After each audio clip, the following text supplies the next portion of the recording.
Hello, good afternoon to everyone. Myself Chandrakant Charate, lecturer, Mechanical Department, CB Kore Polytechnic, Chikkodi. So, friends, today we are here to discuss relate, related to human rights in Indian Constitution. So, especially there are six human rights which are there mentioned in the Constitution of India. We'll discuss one by one. So, first one is the right to equality. See, let us discuss what is meant by right to equality. It includes equality before the law, the prohibition of discrimination. See, what is that? See, all are what it indicates. It indicates all are equal or all are equally treated in front of the law. Okay, then so there should not be any discrimination. Okay, on the grounds of religion, race. Okay, caste, gender, of birth, etc. Equality of opportunity, it matters of employment and titles. See, especially deals with the abolition of untouchability and to remove the such conditions from the India. Okay. So then the second one, the right to freedom. See, what is meant by right to freedom? Okay.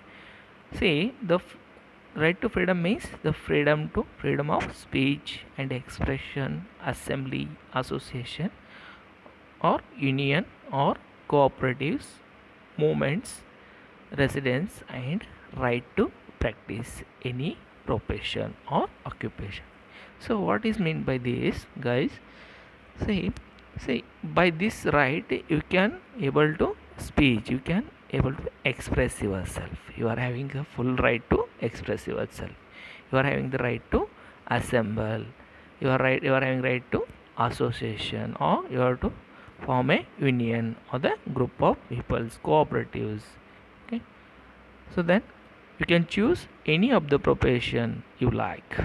So this is about the right to freedom. See, the third right which is mentioned in the Constitution of India is the right against exploitation. See, what is meant by this? See, it prohibits all forms of labors, child labors, and trafficking of human beings. See, what is meant by this? See, it eliminates the third right. It will eliminates all form of forced labor. Forced labor means, see, like this, some child labor and all these are eliminated. See, next fourth one, the right to freedom of religion. See, the fourth right is given in the constitution is the right to freedom of religion. See, being a citizen of India, you can choose free for the profession. You can make any practice and say you can choose any of the religion. Okay.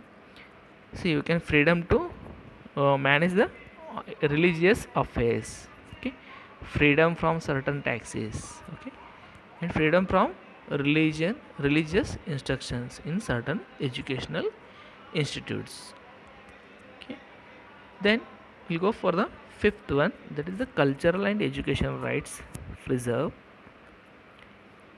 See, this right gives the right of any section of citizens to conserve any kind of language you can select. You can follow any culture. You can read any kind of scripts. You can write any kind of scripts. You can choose any kind of languages. Okay. Right of minorities to establish an administrative educational institutions of their choice. See, apart from this right also gives the so to establish for the minorities to establish their own educational institutes. Then last one, that is sixth one, the right to constitutional remedies. See what it tells. See it this right tells that uh, the present for enforcement of fundamental rights. this rights, sixth one, which tells us to include all these rights in the constitution. Okay, thank you guys.